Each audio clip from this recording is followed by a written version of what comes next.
civil, também possuo graduação no curso técnico de estradas e sou especialista em estruturas. E atualmente eu estou fazendo especialização em engenharia de segurança do trabalho.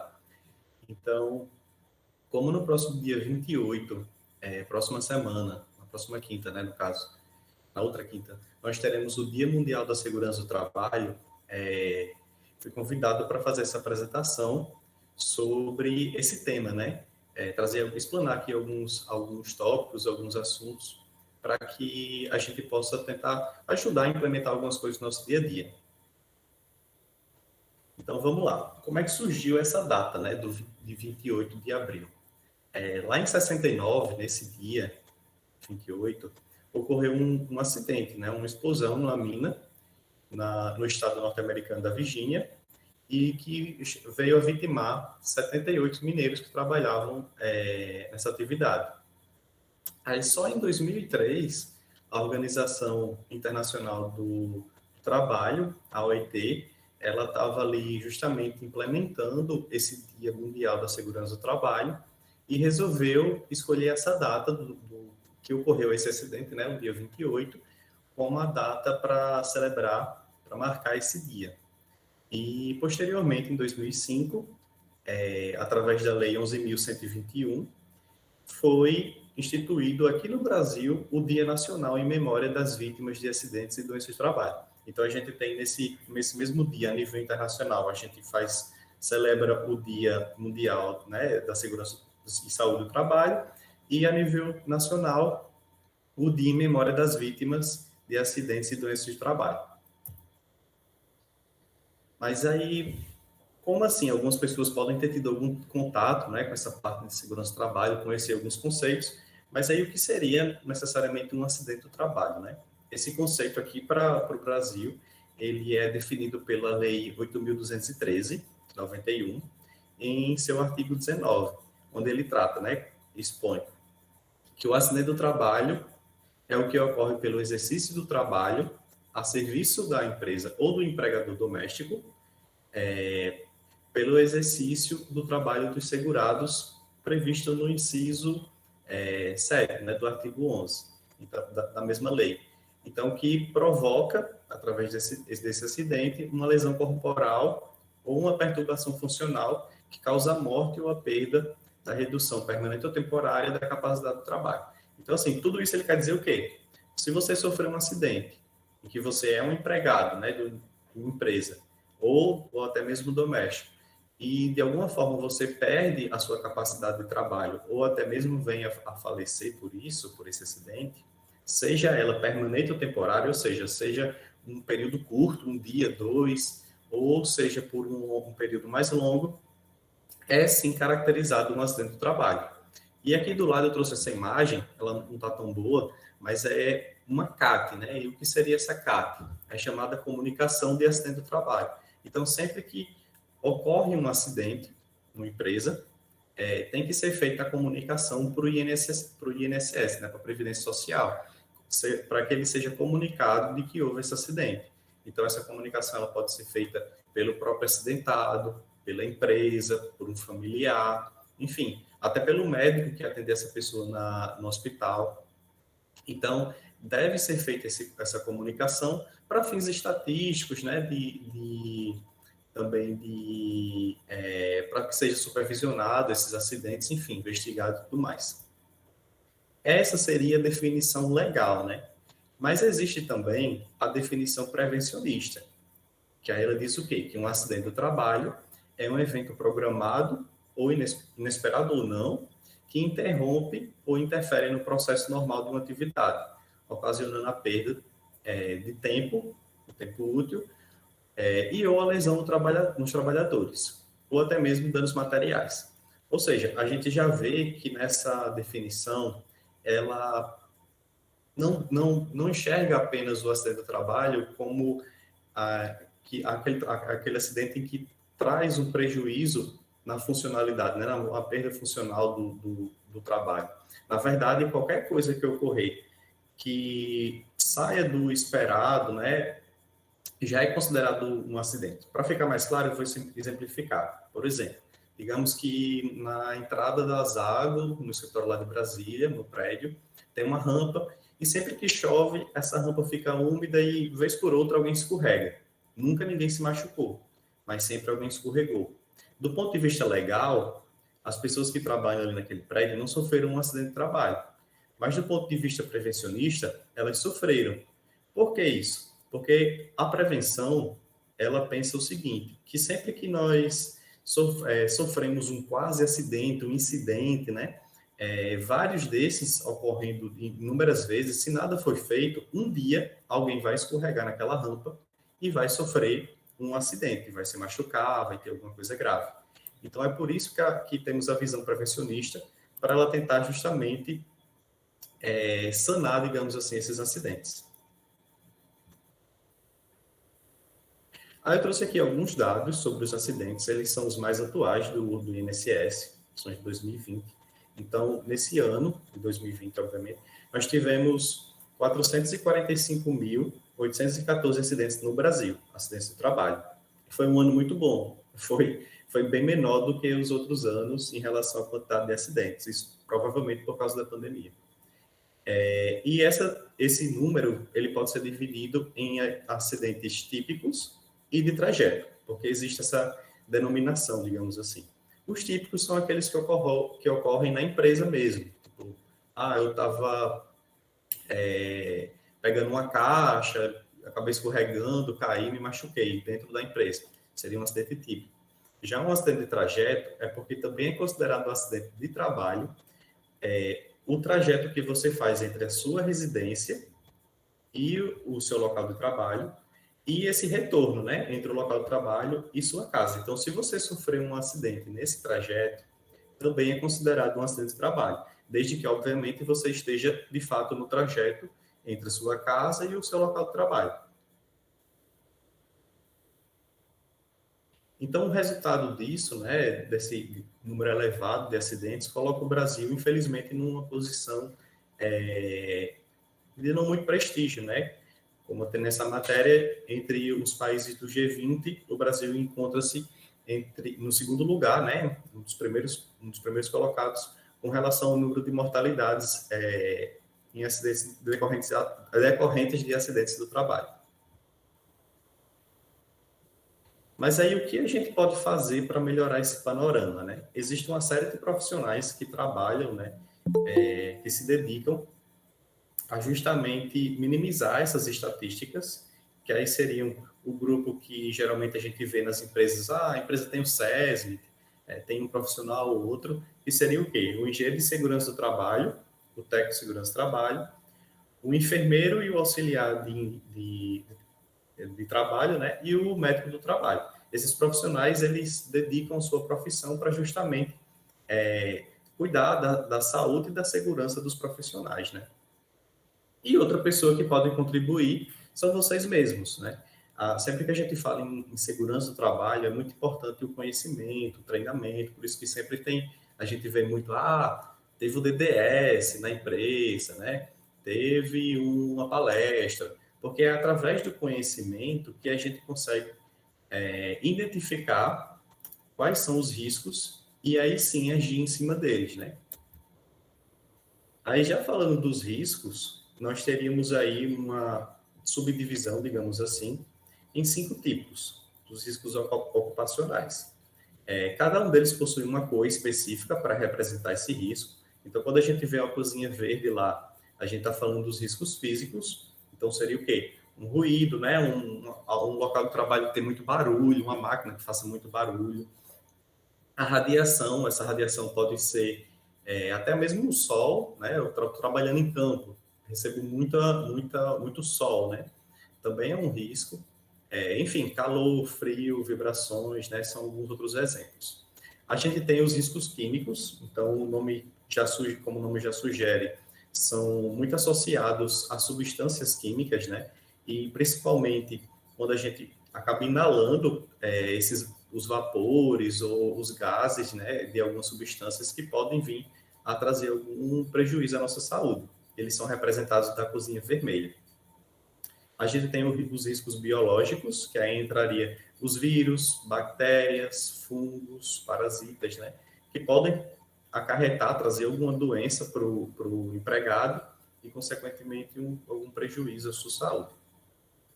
E temos aí os riscos ergonômicos, representados pela cozinha amarela, e aí é bem tranquilo, né? A gente até vê algo muito presente assim, no dia a dia, principalmente em escritório, né? A questão da postura, a forma de se sentar, né? Ou até mesmo quando você faz um esforço muito intenso. A pessoa nunca faz exercício nenhum. Aí, de um dia para o outro, vamos aqui mexer nessa mesa, vamos tirar do lugar tal. Então, com isso, você pode acabar sofrendo algum trauma, né, decorrente dessa atividade inesperada que o seu corpo não está preparado. E entra também nos riscos ergonômicos o estresse, né? Às vezes você está muito estressado no ambiente de trabalho, o ambiente já proporciona muito estresse, e também a gente coloca como um risco. Porque a gente tem que lembrar que a saúde, ela não é só física, ela também é psicológica. Então, se a gente tem algum tipo de prejuízo à nossa saúde mental, também pode ser considerado um dano, também é considerado um dano à saúde. E, por fim, a gente tem os riscos de acidentes, né? Que seria o quê? Eu trabalho em um ambiente em um local com muita eletricidade, né? Fios expostos, máquinas sem proteção, é muito comum acidentes com máquinas, ou até mesmo, vou fazer um levantamento, um inventário florestal e tem posso ter contato com animais peçonhentos, ali, cobras e tudo mais, então seria um risco também. Então, através desses riscos, né, dessa classificação, é bem comum a gente ver os mapas de riscos em alguns ambientes. Principalmente, assim, para quem nunca teve contato, se você der uma olhada assim pelas paredes de clínica ou em hospital, você consegue enxergar um mapinha de risco, que é um instrumento que é utilizado para que a gente justamente consiga enxergar naquele local quais são os riscos que estão associados, né, a você que está adentrando aquele ambiente. Então, como eu já expliquei, existem os riscos classificados por suas cores, né? E também a gente coloca meio que o grau de intensidade através desses círculos, que eles, quanto maior, né, mais elevado seria o tipo de risco. Então, por exemplo, aqui, a gente tem um local onde é feito uma atividade, eu peguei aqui uma imagem qualquer na internet, só para explicar. Aí, por exemplo, no banheiro. No banheiro a gente sempre tem o risco biológico, porque ali a gente tem o quê? Tem o vaso sanitário, lava-mão, né? Enfim, tem uma série de coisas que a gente acaba se expondo naquele local, né, no banheiro. Já no escritório, aqui está marcado risco ergonômico, né? A gente pode ter alguma forma de se sentar, né, de trabalhar, ficar muito tempo naquela posição, pode trazer algum prejuízo. E até destaco, para qualquer ambiente que tenha um ar-condicionado, a gente também pode classificá-lo com o risco biológico, porque o ar-condicionado ele pode ajudar a proliferar algum tipo de doença, né? E principalmente se ele não tiver as manutenções feitas de forma corriqueira.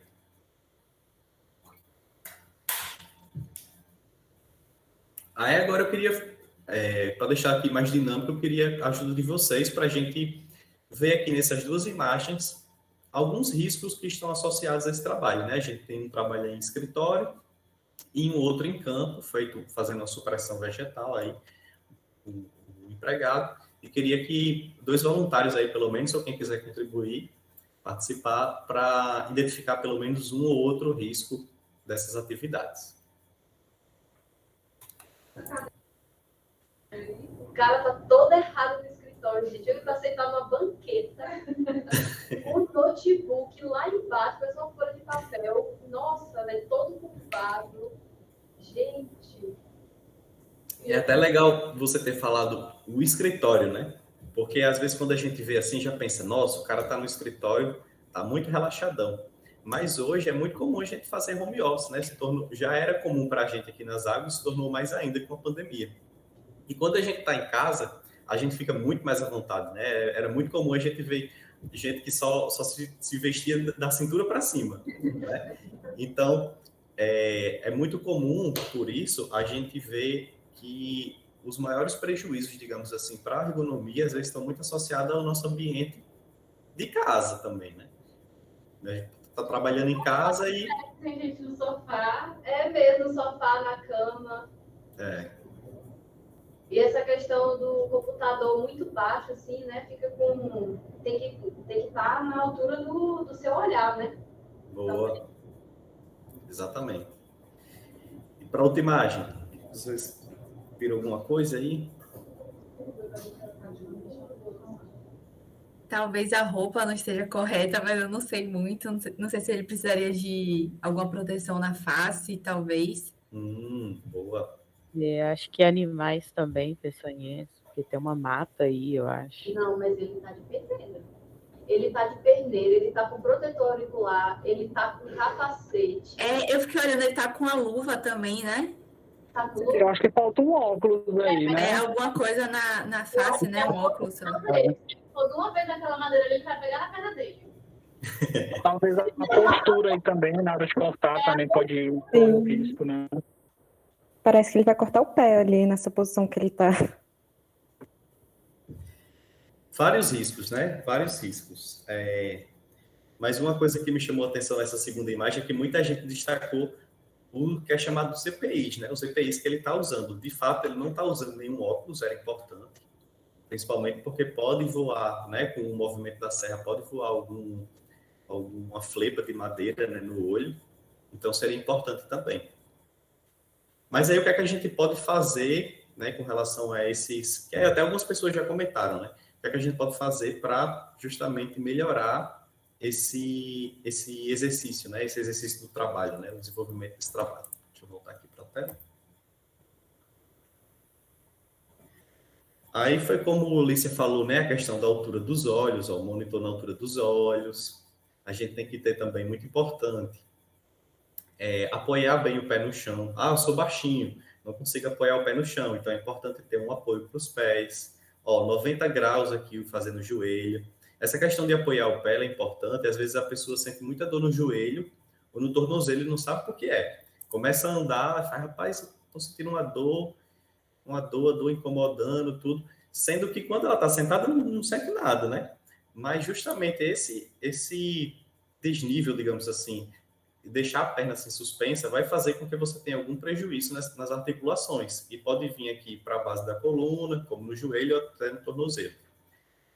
O que mais? Deixa eu ver. A altura, né, do monitor, em relação ao apoio da lombar, também muito importante. Aqui alguns EPIs que algumas pessoas falaram, né? Luva, óculos, a perneira. Fazer um exercício também é muito importante, né? A gente ter uma ginástica laboral, parar. Não precisa ninguém estar ali no seu pé e tudo, mas você ter consciência de que é importante você, depois de um longo período, parar 15 minutinhos, fazer alguns movimentos, né? Algumas vezes. É muito importante, porque você justamente faz com que seu corpo saia daquela posição, né? Se alongue. É bom não só para as articulações, mas também para a circulação do sangue. Enfim, os benefícios, digamos, são inúmeros. Mas aí, quando a gente fala de EPI, porque é muito comum que a gente pensar, existe o risco, né? Acho que foi a Gabi, falou assim, ele tá faltando o óculos ali. E, de fato, era importante para aquela situação. Mas, muitas vezes, a gente, quando vê um risco, já quer colocar um EPI. E, na verdade, essa é a pior, ou até mesmo como está aqui, menos efetiva das medidas. Por quê? Porque você não está eliminando o risco. Você está assumindo que aquela pessoa vai trabalhar com aquele risco. E isso não é bom, porque ele vai trabalhar pelo resto da vida de mãos dadas ali com o risco. E um dia pode acontecer alguma coisa. Inclusive, a gente sabe que no dia a dia é comum as pessoas acabarem deixando de utilizar, né, aquele EPI. Então, o principal seria o quê? Eliminar o agente de risco. Então, se a gente conseguir, de alguma forma, fazer com que seja retirado aquele risco, é show. Mas, às vezes, a gente não consegue. Já é inerente à atividade, né? Por exemplo, aí a gente parte para a substituição, né? Por exemplo, o cara realiza pintura, né? Uma pessoa trabalha fazendo pintura. Então, o cheiro ali, né, aqueles gases que emanam daquela substância, podem ser nocivos à saúde. Então, a gente poderia substituir uma tinta que é a base, né, de algum solvente assim, mais danoso por uma tinta à base de água, né, que hoje é bem comum encontrar no mercado, inclusive aquela tinta que não deixa cheiro, né, e tudo. Então, essa seria uma forma de eliminar o risco, né? Você fez a substituição. Outras medidas são de controle, que elas podem ser de engenharia ou administrativas. Por exemplo, tem uma máquina, eu trabalho com uma máquina muito próxima, então, uma medida de engenharia para tentar controlar, a gente fazer alguma coisa nessa máquina, que emite muito ruído, para tentar minimizar o ruído que ela emite. Uma medida de engenharia. Ou uma medida administrativa. Eu não consigo eliminar nem substituir. Nem consigo eliminar o risco, né? Nem substituir o agente. Então, o que eu posso fazer? Uma medida administrativa. Vou reduzir a exposição. Eu posso fazer uma coisa que era feita por uma pessoa, agora vamos dividir, você faz só metade do tempo e outra pessoa faz. Assim, a exposição dela vai ser bem menor. Aí, por último, se a gente não conseguir fazer nada disso, aí a gente parte para o EPI. Porque aí sim, a gente tentou todas as outras medidas que eram bem mais efetivas e não conseguiu, não teve êxito, aí a gente parte para o EPI. Então é isso, galera. Eu queria passar para vocês assim de forma bem resumida e rápida também, um resumão assim de alguns pontos, mas o principal assim mensagem que eu queria deixar era isso: a gente precisa conhecer os riscos para a gente poder conseguir com isso, identificando-os, eliminar e reduzir, né, a quantidade de acidentes ou prejuízos que a gente possa ter à nossa saúde. Vou abrir para dúvidas. Se alguém quiser perguntar alguma coisa, tiver alguma dúvida, estou à disposição.